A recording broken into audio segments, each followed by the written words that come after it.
Bonjour et bienvenue dans les conversations de Bordeaux INP. 3 temps forts dans ce nouvel épisode. Nous allons d'abord regarder dans le rétroviseur à l'occasion des 15 ans de Bordeaux INP.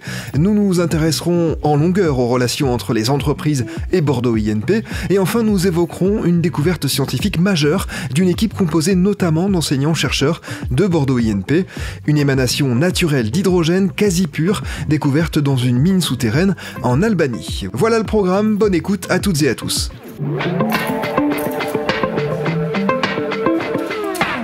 Institut Polytechnique, un nom connu, bien connu même, et pourtant absent de Bordeaux jusqu'en 2009, l'année qui voit la naissance de Bordeaux INP. Marc Phalippou en est aujourd'hui le directeur général. À l'occasion des 15 ans de l'établissement, il revient sur les conditions de sa création. Il explique aussi de quelle manière Bordeaux INP s'est développé au fil des ans. L'idée, c'était de regrouper au sein d'un même établissement les écoles d'ingénieurs publics sur la plaque bordelaise, qui dépendent du ministère de l'Enseignement supérieur et de la Recherche.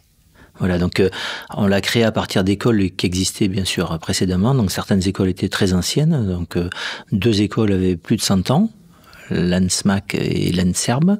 Et puis d'autres écoles étaient plus récentes, avaient été créées au sein des universités fin des années 90, même début des années 2000. Donc l'objectif de la création, c'était d'être plus visible, puisque réunis en un seul établissement, donc plus gros, donc plus reconnu par les autorités de tutelle, donc le ministère, le rectorat, plus reconnu par les collectivités, le conseil régional, et pour pouvoir aussi se positionner de manière plus facile par rapport à l'université, qui est notre premier partenaire, notre grand voisin.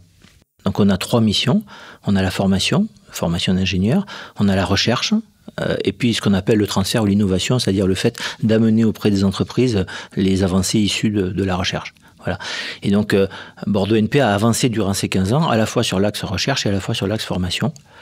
Donc, si je prends l'exemple de l'axe formation, quand Bordeaux INP a été créé, il y avait 4 écoles qui ont été développées depuis, puisque 2 nouvelles filières ont été créées au sein de l'ENSMAC.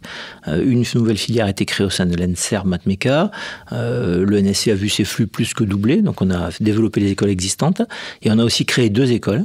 Donc l'ENCGIT d'abord, qui était avant un master à l'université Bordeaux-Montaigne, qui s'est transformé pour devenir une école d'ingénieurs au sein de Bordeaux INP. Et puis plus récemment l'ENSPIMA, qui est une dernière école spécialisée en maintenance aéronautique, donc qui a été créée en 2019 en partenariat avec l'université de Bordeaux. Voilà, donc ça c'est le développement en matière de formation. On a aussi créé une prépa intégrée, la prépa intégrée INP, qui s'inscrit dans un dispositif commun avec les autres INP de France en 2011. Et donc ça c'est en matière de formation. Puis en matière de recherche, on a fait aussi un certain nombre d'avancées. Donc en matière de recherche, d'abord, on a intégré toutes les forces de recherche de l'établissement au sein d'unités mixtes de recherche au niveau du site bordelais, donc en co-tutelle avec l'Université de Bordeaux et puis des organismes qui sont le CNRS ou INRAE, c'est-à-dire on n'a plus d'équipe de recherche en propre à l'établissement, mais on a joint nos forces avec des autres établissements pour peser plus au sein de gros laboratoires de sites. Et puis, on a développé la recherche sur tout le spectre qui va de la recherche la plus fondamentale, dans laquelle on a eu un certain nombre de succès. Par exemple, on a eu un enseignant-chercheur de l'établissement qui a eu la médaille d'argent du CNRS l'an dernier, en chimie, jusqu'à la recherche appliquée, puisque en tant qu'ingénieur, on a quand même un tropisme sur ce lien entre le fondamental et les besoins des entreprises. Donc on fait beaucoup de recherche aussi partenariale, de recherche appliquée, beaucoup de brevets. Et donc on a beaucoup développé ça depuis la création de Bordeaux INP, en participant avec les autres établissements du site, par exemple à la création de filiales, comme Aquitaine Sciences Transfert ou l'ADERA, qui sont des filiales engagées dans la valorisation des résultats de la recherche. Et puis en développant plus spécifiquement au sein de nos écoles, ce qu'on appelle des plateaux techniques, c'est-à-dire des lieux où les anciens chercheurs, les étudiants sont en contact avec des entreprises, avec des startups.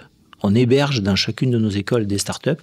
Et donc cette interaction entre le monde de l'entreprise et ce monde académique favorise là aussi l'activité de transfert issue de nos résultats de recherche. Nous passons maintenant à la deuxième partie de ce podcast. Elle est consacrée à un thème, l'entreprise à l'interface de la formation et de la recherche. Pour l'explorer, ce thème, nous sommes allés à la rencontre de celles et ceux qui font coexister Bordeaux INP avec les entreprises, qui leur permettent de s'enrichir mutuellement, d'avancer ensemble. Christophe Bacon est vice-président en charge de la formation à Bordeaux INP. Il explique pourquoi il est indispensable d'entretenir des rapports étroits avec des entreprises et en quoi cela bénéficie aux étudiants. On forme des ingénieurs, donc c'est extrêmement important. Déjà, c'est imposé par la commission d'éthique d'ingénieurs qui nous accrédite, mais c'est naturel d'avoir un lien très important avec l'entreprise à plusieurs niveaux, à tous les niveaux, au niveau vraiment de la formation, au niveau des instances, de la recherche, puisqu'on a une activité très contractuelle dans nos laboratoires de recherche. Cet aspect, donc entreprise, industrie, etc., est vraiment très important pour l'établissement. Alors ça s'établit par différentes voies. Ça peut s'établir par des collaborations de recherche, puisque nos anciens chercheurs en fait collaborent et ça donne lieu ensuite à des besoins de compétences que l'on reconnaît donc dans les entreprises et qu'on applique ensuite dans nos formations d'ingénieurs. Il y a aussi par l'intermédiaire de nos étudiants, puisque nos étudiants ont un nombre de mois de stage très important effectués durant leur scolarité. Donc là, il y a des collaborations qui s'installent par rapport à ces stages, puisqu'on a des retours des industriels. Et puis après, évidemment, il y a tout l'aspect instance décisionnaire, puisque dans tous nos conseils d'administration, les conseils d'école, on a une proportion importante d'industriels qui sont membres de ces conseils, de l'ordre de plus de 30% des membres de chacun de ces conseils dans ces instances-là. Voilà. Et donc, on a des retours surtout très importants par rapport à toute l'application de notre formation dans le cadre des stages. Il y a aussi, j'en ai pas parlé, tout l'aspect alternance, apprentissage, puisqu'on a des formations par apprentissage. Et donc là, il y a beaucoup de collaborations qui se forment avec des entreprises dans ce cadre-là. Les entreprises ont aussi une influence importante sur les programmes qui sont dans nos formations. Je vais donner un exemple très pragmatique. On a créé une école d'ingénieurs il n'y a pas longtemps, ce qui est assez rare. Il y a 5 ans, on a créé une formation autour de la maintenance aéronautique. Et pour concevoir cette formation, on a auditionner des entreprises du secteur. Donc, avec ces entreprises, on a conçu la formation. Alors après, pour les formations qui sont plus anciennes, on a des conseils de perfectionnement. Et ces conseils de perfectionnement ont des membres professionnels, donc industriels, qui donnent leur avis sur la formation, qui proposent aussi des choses sur la formation. Et donc, il est très important pour nous d'avoir cet apport. On a beaucoup d'anciens chercheurs qui sont déjà très au courant de tout ce qui va sortir dans l'industrie, puisqu'ils participent à la création, à l'innovation. Et donc, l'avantage des écoles d'ingénieurs qui sont très adossées donc, au monde de la recherche, au laboratoire, c'est que justement, on a une connaissance a priori de ce qui va se faire plus tard dans les entreprises. Et donc ça, déjà, on a une préparation en amont des prochaines compétences qui seront nécessaires. Donc on adapte nos formations en conséquence. Parmi les intervenants figurent des professionnels en prise directe donc avec la réalité des métiers qu'exerceront les étudiants. Un atout indéniable poursuit Christophe Bacon. J'ai comptabilisé récemment sur l'année précédente, on a par exemple plus de 11 000 heures qui ont été effectuées par des professionnels du secteur privé dans l'ensemble de nos formations. Ça représente plus de 30% des intervenants et quasiment 20% des enseignements effectués. Donc ça, c'est aussi important. Et c'est aussi un apport de leur part dans nos formations directement, indépendamment des stages, de l'alternance, etc. C'est vraiment dans la professionnalisation de nos étudiants. Ça apporte donc des compétences complémentaires qu'on n'a pas forcément nous, enseignants académiques, on va dire. Et donc ça, c'est aussi très important pour nos formations. Il y a aussi une relation très forte, notamment avec des startups et des entreprises, dans l'hébergement dans nos locaux. C'est-à-dire qu'on a 6 plateaux techniques dans nos écoles qui hébergent plus de 35 entreprises, startups, etc. Et ça, c'est important pour les élèves ingénieurs, puisque c'est pour les écoles en général, puisque ça permet pour les entreprises déjà d'avoir accès donc, à tout un écosystème lié à la recherche, etc., à la formation, et aussi pour nos élèves ingénieurs de pouvoir faire des stages, des projets dans le cadre de ces entreprises, qui sont directement dans nos murs. Ça représente à peu près 4500 m² quand même sur l'ensemble des écoles. L'école, comme les étudiants, ont évidemment des attentes vis-à-vis des entreprises, des attentes qui ont évolué au fil du temps. Alors, on attend déjà un retour sur les compétences que nos étudiants vont acquérir. Donc, ce retour est important puisque ça nous permet d'adapter nos formations en fonction des compétences qui sont nécessaires dans les entreprises par nos futurs ingénieurs en formation. Donc ça, c'est extrêmement important d'avoir ces retours puisque notre formation est tous les ans adaptée à ces besoins de compétences. Les étudiants attendent un supplément de compétences par rapport à la formation qu'ils ont, qui est un peu plus académique, on va dire, peut-être, mais même s'il est assez appliqué, les étudiants attendent un apport de compétences complémentaires en appliquant tous les concepts qu'ils voient dans la formation académique. Alors, les attentes des étudiants ont peut-être effectivement évolué sur des attentes plus importantes au niveau social, environnemental, etc. Alors, il faut dire aussi qu'on les sensibilise à ces aspects-là dans nos formations, puisqu'on a mis en place des formations dans le cadre de développement durable, responsabilité sociétale. Et donc, naturellement, les étudiants, puis c'est aussi une histoire de génération, on attend un peu plus de la part des entreprises dans ce domaine, en général. On incite nos étudiants à être plus regardants.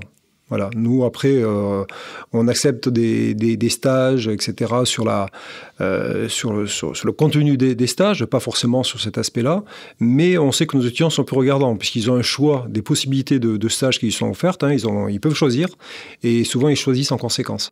Certains étudiants choisissent la voie de l'apprentissage, sur lequel le regard a changé. Christophe Bacon. On a 6 formations par apprentissage, qui sont des formations, pour 5 d'entre elles, qui sont spécifiques. Alors déjà, le recrutement est un petit peu différent, puisque on recrute plus d'étudiants qui viennent plutôt de BUT dans ces formations, alors que dans d'autres formations, il y a une proportion plus forte d'étudiants qui viennent par les prépas classiques au concours. Pour nous, en fait, c'est une possibilité qui est offerte à des étudiants qui sont différents d'avoir un diplôme d'ingénieur. Alors, ce qu'attendent les étudiants aussi, qui sont candidats sur ces formations, c'est d'avoir un financement de leurs études, puisqu'ils sont en plus salariés pendant leur formation, et donc ça permet de financer les études. Voilà. Donc ça, c'est aussi important. L'autre apport aussi qu'ils ont au niveau étudiant, c'est qu'ils sont intégrés dans l'entreprise, puisqu'il y a, j'ai compté, plus de 20 mois de formation sur les 3 ans qui se font en entreprise. Donc c'est quand même très important. Alors que pour les étudiants classiques, les stages, c'est plutôt de l'ordre de 9 à 14 mois. Donc voilà, c'est ça aussi qui est important, c'est d'avoir un pied dans l'entreprise et un apport de compétences industrielles, disons, dès le début de la formation. L'apprentissage a augmenté en proportion ces dernières années. Il y a peut-être 20 ans, il n'y avait quasiment pas de formation par apprentissage dans le domaine ingénieur ou dans l'enseignement supérieur. Et donc là, ces dernières années, il y a eu une augmentation puisqu'il y a aussi la loi qui a changé, le financement qui a changé. Et donc, le nombre de formations par apprentissage et le nombre d'apprentis a largement évolué dans le domaine de l'enseignement supérieur. Le regard sur l'apprentissage a changé nettement, puisque auparavant, l'apprentissage, c'était plutôt les métiers genre CAP, etc., donc les métiers très manuels. Et ça, d'ailleurs, c'est resté dans les esprits assez longtemps. Et maintenant, il y a plus de formations du domaine du supérieur qui se mettent en place. Et donc là, la vision de l'apprentissage dans le domaine des entreprises a vraiment changé. Les liens qu'entretient Bordeaux INP avec le marché du travail se traduisent aussi par des actions de mécénat qui permettent de développer encore l'offre de formation. Christophe Bacon. On a pas mal de mécènes qui interviennent, soit par la Fondation Bordeaux Université, puisqu'on arrive à financer comme ça en grande partie des diplômes d'établissement, parce que tout à l'heure j'ai parlé des formations d'ingénieurs, mais on a aussi des diplômes que l'on met en place pour les entreprises qui sont vraiment axés sur la formation continue. Donc ce ne sont pas des formations d'ingénieurs, mais ce sont des diplômes qui apportent des compétences, disons, technologiques, scientifiques, qui sont demandées par les entreprises. Et nous avons de plus en plus de diplômes d'établissement dans les écoles. Il y en a actuellement 6 qui sont déjà ouverts et certains qui vont ouvrir bientôt. Là. Et ça, c'est très important aussi pour la formation continue des professionnels du secteur privé, du secteur industriel. Ce qu'il faut dire aussi, c'est qu'on forme nos élèves ingénieurs à l'entrepreneuriat, puisqu'on a une sensibilisation pour l'ensemble des élèves ingénieurs en première année. Donc on sensibilise à peu près 800 étudiants tous les ans. Et ensuite, on a un incubateur qui s'appelle Bordeaux Impulse, qui permet d'accompagner les étudiants qui ont des projets entrepreneuriaux. Donc, qui vont ensuite générer des entreprises ou pas, mais en tous les cas, c'est une expérience et un accompagnement qui est très important dans l'ensemble des écoles d'ingénieurs dans notre établissement.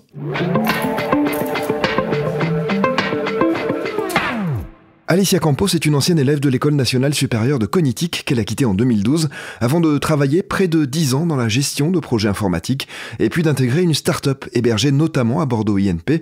Elle a donc été témoin des relations entre l'établissement et les entreprises à la fois comme étudiante et puis comme professionnelle. J'ai eu la chance de participer dans cette start-up à un rôle de construction d'un nouveau produit innovant avec de la recherche et développement et de faire cela au sein des locaux de l'École nationale supérieure de cognitique. Eh bien, en fait, ça nous a permis d'avoir des rencontres, notamment avec des professeurs ou des chercheurs qui pouvaient potentiellement être intéressés par la solution innovante que nous développions et de partager sur différentes opportunités de projets de recherche communs que nous pourrions éventuellement envisager ensemble.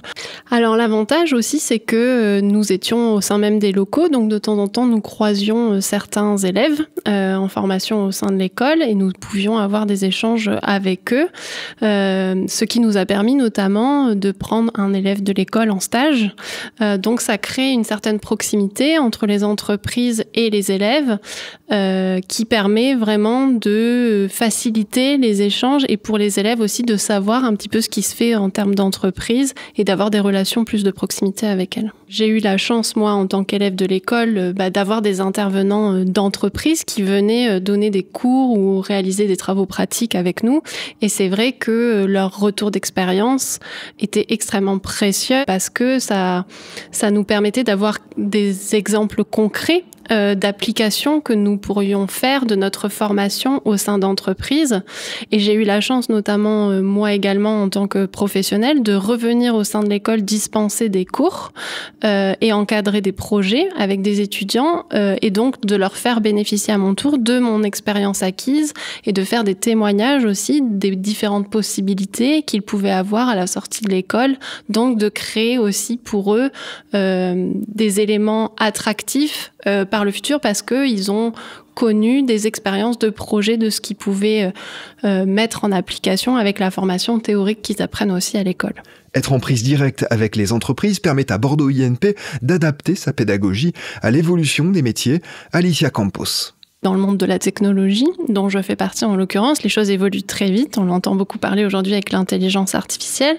Et moi, je trouve aujourd'hui que les écoles font beaucoup d'efforts pour revoir leur formation et les adapter au fur et à mesure des années en posant la question aussi aux intervenants avec lesquels ils travaillent des entreprises, de voir qu'est-ce qui les intéresse en termes de technologie, en termes de projet, pour venir faire monter en compétences les élèves au sein des formations sur ces parties-là et pour garder des compétences au goût du jour pour les entreprises et de façon à ce qu'ils soient aussi, qu'ils arrivent mieux à se vendre parce qu'ils ont étudier ces compétences-là de façon théorique au sein de l'école et parfois de façon pratique avec des intervenants de l'entreprise aussi. Maëva Mogouliko travaille au service formation continue de l'École nationale supérieure de technologie des biomolécules de Bordeaux, le NSTBB. Elle présente le travail de son service. Le profil de nos apprenants ou participants, ça va être des personnes qui travaillent principalement dans l'industrie pharmaceutique ou dans le secteur biotech, pharma.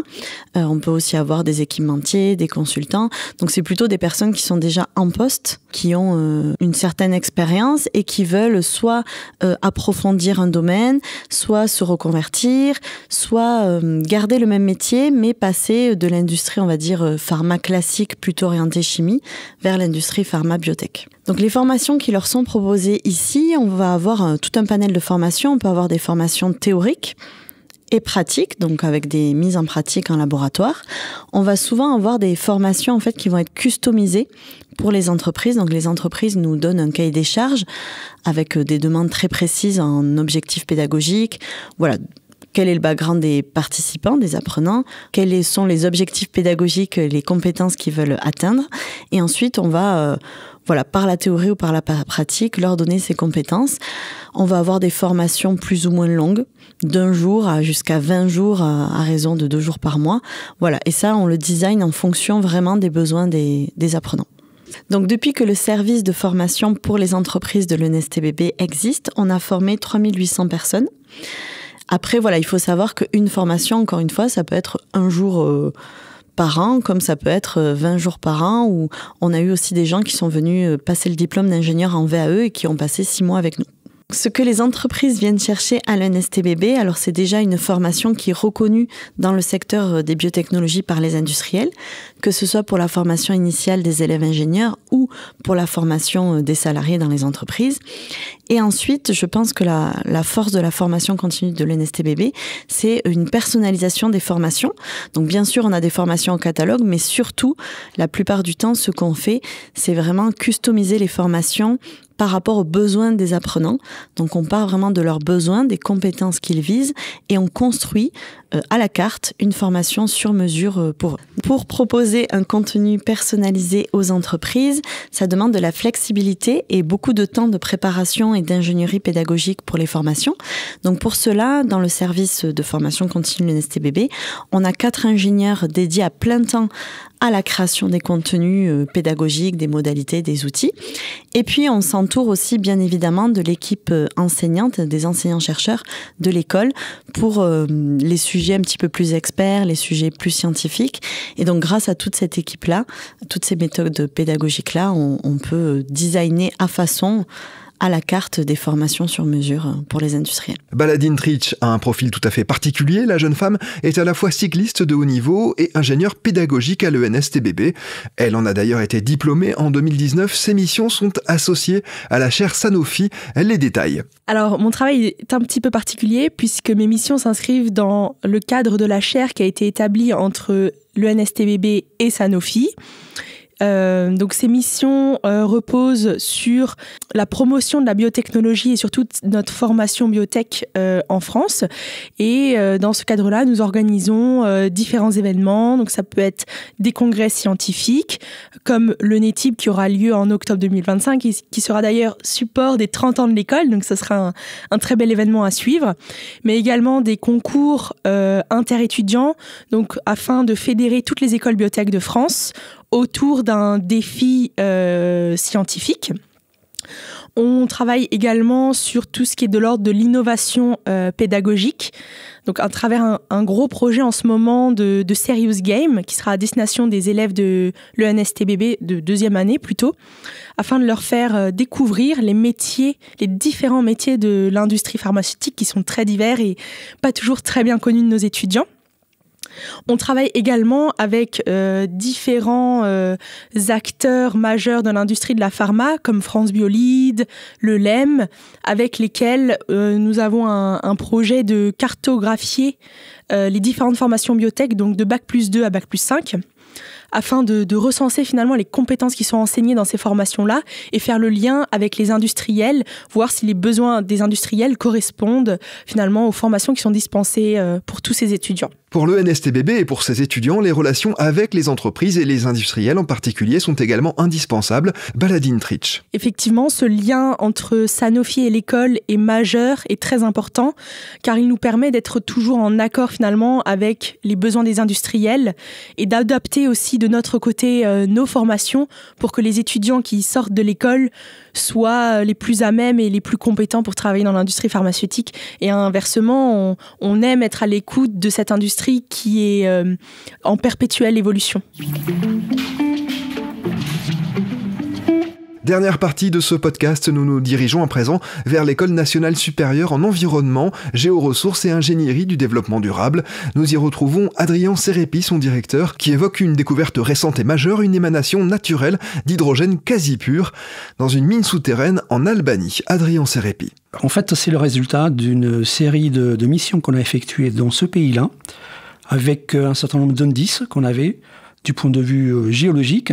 Le contexte s'y prêtait bien pour qu'on puisse s'intéresser de près à cette problématique qui était une problématique purement de curiosité jusque-là, c'est-à-dire de l'hydrogène naturel, et qui est devenue, comme vous le savez par ailleurs, une problématique qui touche notamment la transition énergétique pour remplacer évidemment les gaz à effet de serre et les énergies fossiles avec l'hydrogène natif qui pourrait remplacer ces gaz-là. Et donc, suite à une mission il y a déjà 2 ans, dans ce pays-là, on s'est intéressé effectivement à aller dans une mine dans lesquels on exploite actuellement les chromites, et dans lesquels on est allé avec des chercheurs de la faculté de géologie de Tirana, nos collègues de Grenoble, et on a plongé pratiquement dans une mine à plus de 1000 mètres de profondeur, et avec quelques indices qui n'étaient pas connus par ailleurs, qui étaient restés plutôt à l'échelle locale, issus probablement de certaines problématiques d'explosivité du gaz, mais ils ne savaient pas trop que c'était l'hydrogène.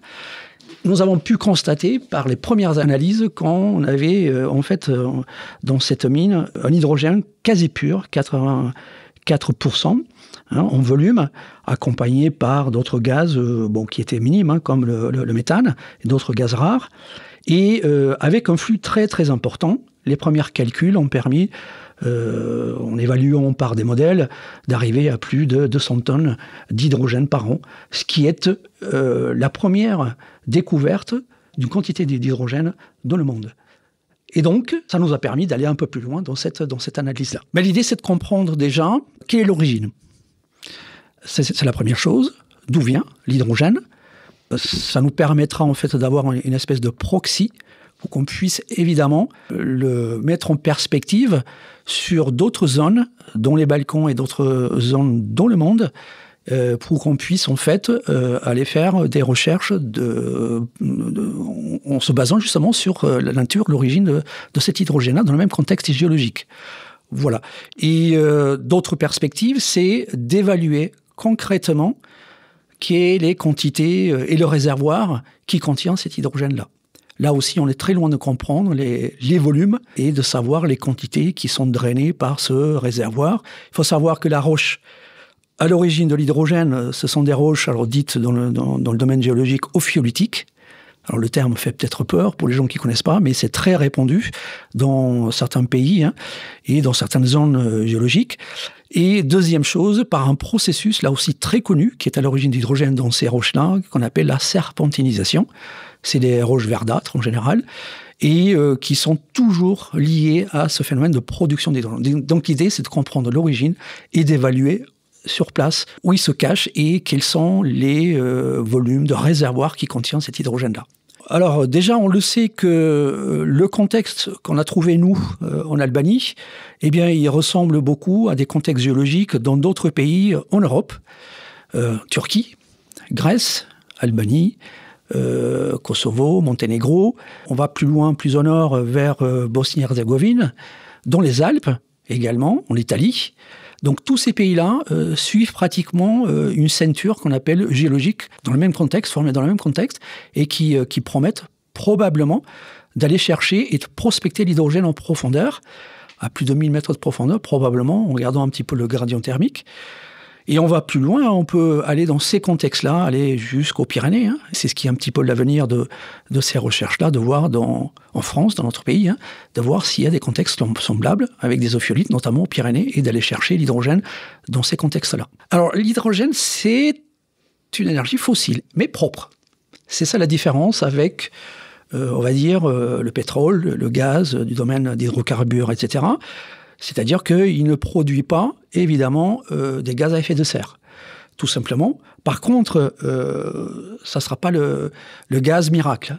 Il ne va pas remplacer, évidemment, tout d'un coup, du jour au lendemain, nos problèmes d'utilisation des gaz ou des énergies fossiles. Ce sera probablement en accompagnement d'autres énergies renouvelables, comme l'énergie solaire, ou la géothermie, ou d'autres énergies, probablement. Pourquoi ? Parce que, pour le moment, quand on évalue à l'échelle de la Terre les sources d'hydrogène natifs, les flux existants, on est loin d'avoir la quantité qu'il faut pour remplacer, justement, ces énergies dont on a besoin pour faire fonctionner l'économie. C'est la fin de ce podcast. Merci à toutes celles et tous ceux qui y ont participé ou en ont permis la production. Merci de l'avoir écouté et à bientôt pour un nouvel épisode des Conversations de Bordeaux INP.